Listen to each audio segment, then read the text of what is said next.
So, brethren, it's a pleasure being here once again. And all scriptures will be read from the King James Version Bible. And today's segments will be speaking on fornication, which is the only God-approved, Christ-endorsed ground for divorce and remarriage in the Jewish tradition. Now, I hope persons have listened to the segments that were done prior in order to follow on today's segments. Right? So I'll start. I am convinced that many of you, my dear brethren and online listeners, would have already realized that fornication, which is premarital sexual intercourse, is the only Christ-endorsed ground for divorce and remarriage in the Jewish matrimonial tradition. However, if you are not yet so convinced, no doubt you would be after listening to these segments. Brethren, Jesus was consistent with his doctrine that the only ground for divorce and remarriage in the Jewish tradition was fornication during one's engagement and never adultery. So, I'll be reading from Matthew chapter 5, verse 31 to 32 in the Old King James Version Bible. So I'll start from verse 31. It has been said, "Whosoever shall put away his wife, let him give her a writing," meaning a bill of divorcement. "But I say unto you, that whosoever shall put away his wife, saving for the cause of fornication, causeth her to commit adultery. And whosoever shall marry her that is divorced committeth adultery." So that was Matthew chapter 5, verses 31 to 32 in the Old King James Version Bible. Under our Western matrimonial tradition, however, what was just read in Matthew chapter 5, verse 31 to 32 does not make sense, right? That is under our Western matrimonial tradition. For a wife in the West could never commit fornication. For her part, any extramarital affair which has a sexual dimension with any male must be deemed adultery and not fornication. This fact alone limits Jesus, except for the sake of fornication, statements to the Jewish engagement and matrimonial system, and not to that which is practiced in the West. With this, you must agree. On the other hand, the Matthew chapter 5, verse 31 and the 32 verses clearly spell out the only ground in which a Jewish man is allowed to divorce and remarry, as the case in which his engaged fiancée has sexually defiled herself prior to her official wedding day. Accordingly, she would have committed fornication and not adultery. For this reason, and this reason only, Jesus approved divorce and remarriage under the Jewish matrimonial tradition. This fact can be verified by reading Matthew chapter 5, verse 31 to 32, and Matthew chapter 19, verse 8 to 9.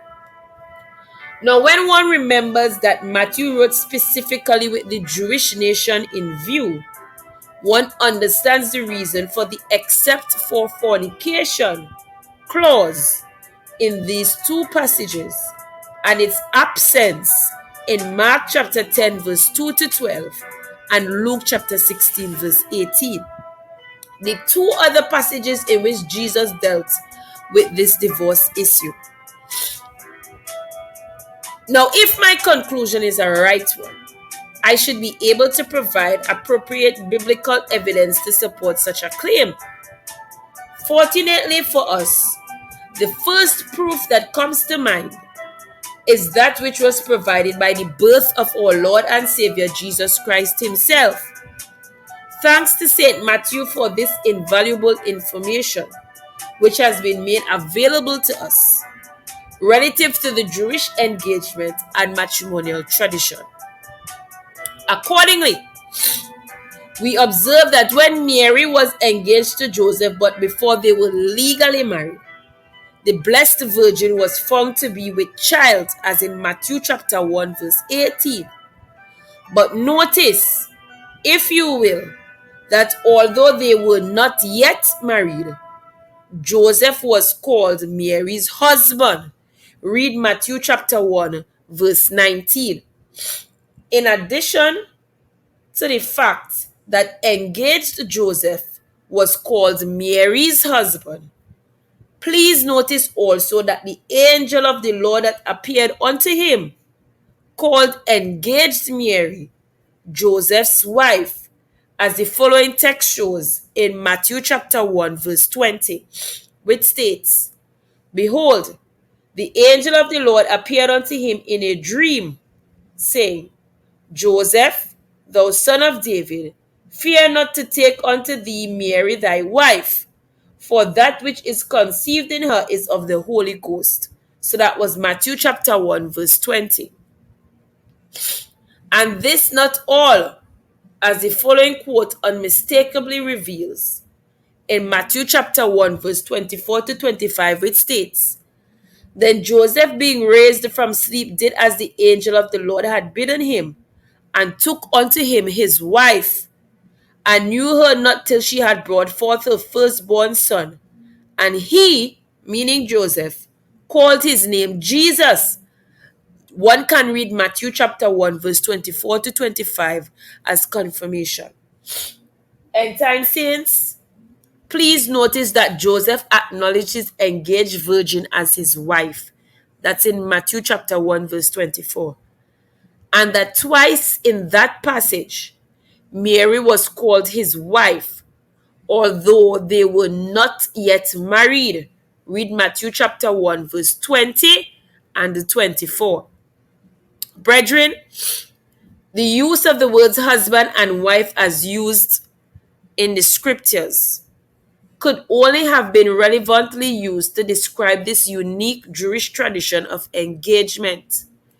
It could have never ever been so used to describe a similar situation in the Western Hemisphere. Of this, I am sure. And I know that I have your full support on this matter. This is why the except is only used in the Matthew text. Rapture hopeful saints, the custom of an engaged Jewish virgin being called a man's wife, even before she was legally married, can be traced as early as in Moses' day. Look at Deuteronomy chapter 22 verse 23 to 24 and observe that an engaged virgin was considered to be the wife of the man to whom she was engaged. This harmonizes with Matthew chapter 1 verse 20 and 24 and is the foundation of the Jewish engagement and matrimonial tradition. The following quote accordingly highlights, "If a damsel that is a virgin be betrothed," meaning engaged, "unto an husband, and a man find her in the city, and lie with her, then he shall bring them both out unto the gate of the city, and he shall stone them with stones that they die. The damsel, because she cried not, being in the city, and the man, because he had humbled his neighbor's wife. So thou shalt put away evil from among you." That is Deuteronomy chapter 22, verse 23 to 24. Now, it is common knowledge that porneia, meaning fornication, is sometimes used to describe sexual immorality generally.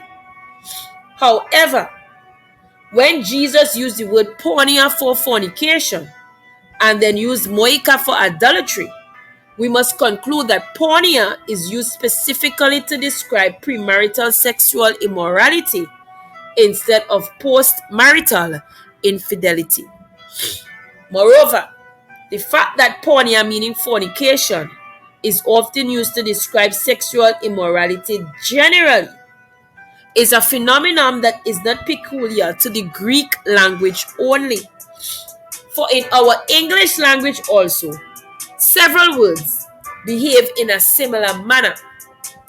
For example, the word man, M-A-N, when used generally can mean both male and female, since the word man then means mankind. However, when we say the man was killed but the woman was spared, man, M-A-N, there can never mean mankind, but is limited to the male species. Now, because the word porneia is sometimes used in a similar manner as the word man is sometimes used, Jesus, in an effort to avoid all ambiguity in Matthew chapter 5, verse 32, and Matthew chapter 19, verse 9, deliberately used porneia, meaning for fornication, and moica, meaning for adultery, in both sentences. Now, I would say, what a consistent teacher he is. End time saints and brethren, read Matthew chapter 19, verse 3 to 10, underscoring verses 3 to 6 particularly, and you will observe that Jesus makes it abundantly clear that God is absolutely against this divorce business. Now, when his inquirers tried to find out whether Jesus was supportive of the amendments which Moses, under pressure, made to the original matrimonial act, Jesus plainly replied that Moses wrote them that amendment only because of their hard-heartedness, but that was never God's plan for Israel. Read Matthew chapter 19, verse 78. Neither is it God's plan for us today. Following that disclosure, Jesus proceeded to explain to his Jewish inquirers that the only legitimate ground for divorce and remarriage was that of fornication. Now, since fornication is sexual intercourse before marriage, as is indicated by the use of porneia in Matthew chapter 5 verse 32 and Matthew chapter 19 verse 9, Jesus could only have been referring to unfaithfulness before the Jewish marriage was duly consummated and not after.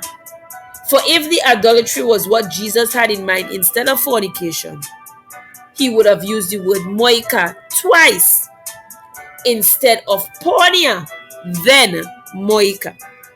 For moikia means adultery specifically, while porneia can mean both, just as the word man can mean mankind generally, but the male species primarily.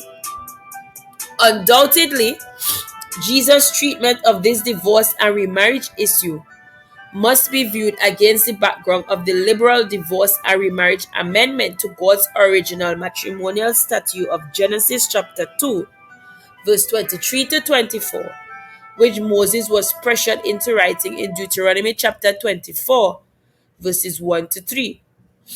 Now look at Matthew chapter 19, verses 3 and verse 7 to 8. And observe that this was what the Pharisees wanted Jesus to uphold. He refused and instead upheld premarital chastity by allowing for divorce and remarriage only for premarital infidelity of an engaged damsel, who, under the Jewish engagement and matrimonial tradition, was considered to be a wife, as we read in Deuteronomy chapter 22, verse 23 to 24, Matthew chapter 1, verse 18 to 20, and verse 24. On the other hand, When Jesus dealt with marital relationships generally and not with the unique Jewish system, he never once mentioned except, for he did not then, nor does not now, allow for any in the new covenant. This truth can be verified by reviewing his treatment of this divorce and remarriage issue in the Gospels of St. Mark and Luke.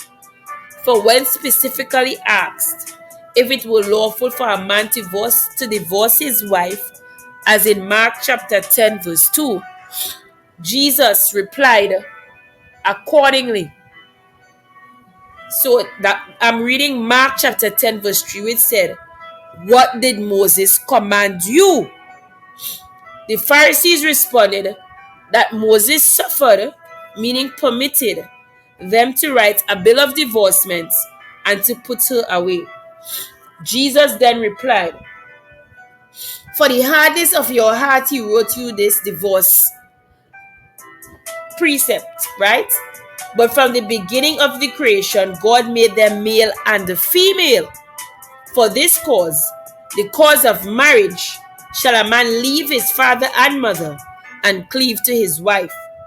And they twain," meaning two, "shall be one flesh, so that they are no more twain, but one flesh. What therefore God hath joined together, let no man put asunder." Brethren, Jesus' disciples wanted to make sure that they understood what he told the Pharisees initially.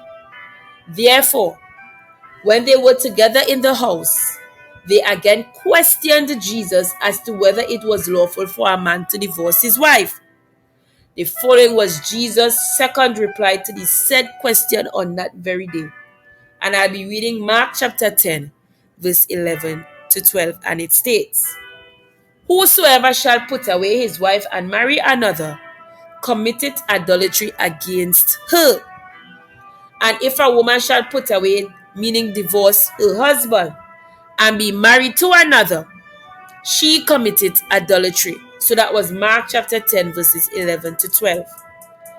Can anything, brethren, I am asking this question now, can anything be more simple and plain? And I think you must agree that nothing could be more plain. Now, if what I just read in Mark chapter 10, verses 11 to 12 be true, then a modern interpretation of Matthew chapter 5 verse 32 and Matthew chapter 19 verse 9 could not be an exception to Jesus' doctrine. Instead, it would have been a contradiction, for Jesus would then have allowed for an except in Matthew's gospel, while disallowing such in St. Mark's. But he didn't. This being the case, the Old King James Version Bible rendering of Matthew chapter 5 verse 32 and Matthew chapter 19 verse 9 that allows for divorce and remarriage only for fornication, which is premarital unfaithfulness by an engaged female partner, must be correct. With this, you must agree. Moreover, to confirm the eternal fact that Jesus never taught that a man or woman, once lawfully married, can divorce and then remarry, one only has to read what Jesus said on this issue, which is recorded in St. Luke's Gospel. The following speaks clearly to this point under review. So I'm reading Luke chapter 16 verse 18, which states, "Whosoever putteth away his wife and marrieth another committeth adultery. And whosoever marrieth her that is put away from her husband committeth adultery." The former quote is what St. Mark, who wrote for the Roman world, produced. And the latter is what St. Luke wrote for all the nations of the world to follow. So what was just read, therefore, is what all properly instructed students of the word would believe and teach. Brethren, to further prove that Jesus said exactly what he meant in Matthew chapter 5 verse 32 and Matthew chapter 19 verse 9, one only has to examine the epistles of the Apostle Paul, who received his doctrines from Jesus Christ himself, Read Galatians chapter 1, verse 11 to 12. And observe that Paul does not once mention anything that remotely points to these except for fornication texts. On the contrary, when dealing with marital relationships, he was careful to state that his doctrine was what Christ himself taught. Accordingly, in 1 Corinthians chapter 7 verse 10 to 11, where he dealt with separation, he was emphatic that what he commanded was what Christ had already commanded. The following quote highlights in verse 10, "And unto the married I command, yet not I, but the Lord. Let not the wife depart from her husband, but and if she departs, let her remain unmarried or be reconciled to her husband, and let not the husband put away his wife." So I just read from 1 Corinthians chapter 7, verse 10 to 11.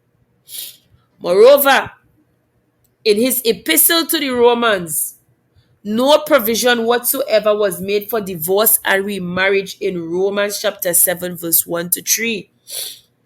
And in his letter to the Ephesian church, he did not even mention the notion of any separation.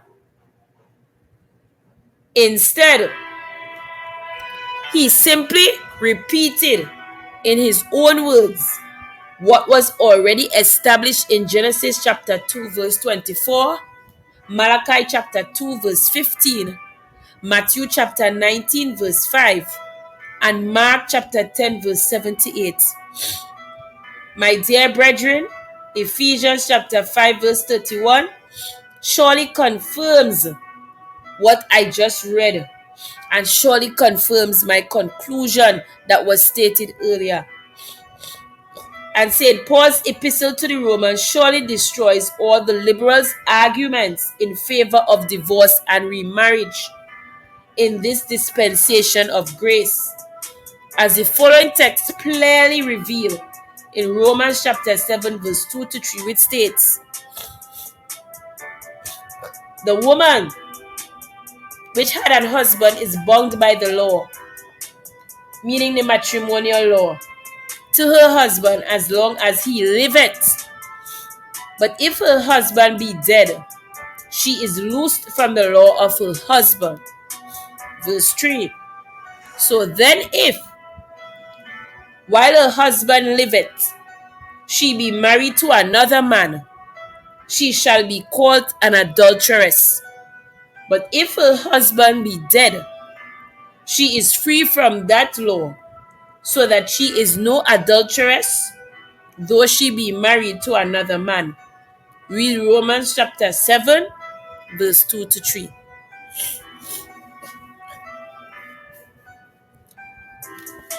Hold 1 second, brethren. I'll be back shortly.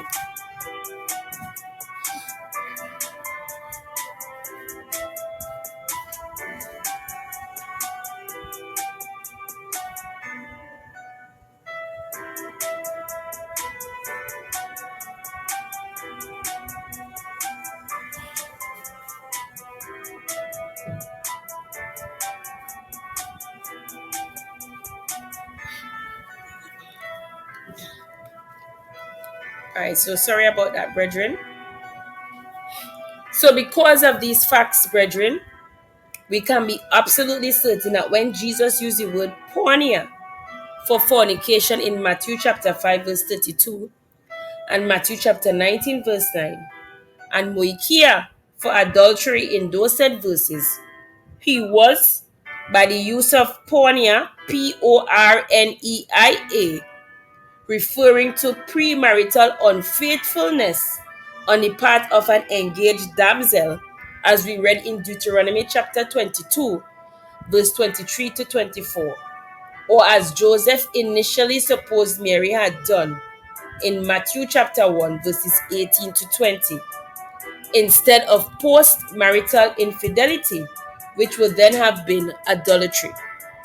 If that were not the case, he would have used moikia, which is Moikeia, the word that specifically means adultery, twice.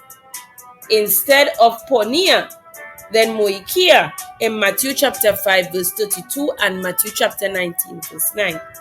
This fact, brethren, makes fornication the only God-approved, Christ-endorsed ground for divorce and remarriage under the Jewish matrimonial tradition. Now, if we wish to use this aspect of the Jewish matrimonial tradition in our Western matrimonial system, we would have to adapt to the entire Jewish engagement and matrimonial system. Otherwise, we would be courting chaos instead of societal stability. For neither Jesus nor the Apostle Paul ever taught that adultery was a God-approved ground for divorce and remarriage. Never. This is so in spite of what the liberals say. In justification of my stated position, I humbly ask you, my dear brethren, to look at Jesus' discourse on this said issue in St. Mark's Gospel, chapter 10, from verse 2 to 12, and observe Jesus' treatment never allowed for any divorce and remarriage while one's marriage partner was alive. This said position is maintained in Romans chapter 7, verse 1 to 3, and 1 Corinthians chapter 7, verse 39. Moreover, where living together is untenable, separation is allowed with the following window of opportunity for reconciliation built into the ordinance, as can be seen by the following. So one should read 1 Corinthians chapter 7 verses 10 to 11 as confirmation, which states, "And unto the married I command, yet not I, but the Lord, let not the wife depart from her husband, but, and if she depart, let her remain unmarried or be reconciled to her husband, and let not the husband put away his wife." So that's 1 Corinthians chapter 7, verse 10 to 11. Brethren, what was just said, that ordinance is what God has proposed. And that is what all Christians should believe, obey, and teach. So that's the end of my segment today, brethren. I will be live next week again. Brethren, have a safe and productive week. Remember that Jesus Christ will be returning, and he will be returning soon. So please prepare yourselves for his return. Spend time on a daily basis reading the Holy Word. Strengthen yourselves, brethren, because what lies ahead for us, we will need the scriptures to actually survive and to hold on to. So, Jesus Christ loves you, and I love you, brethren. So bye for now.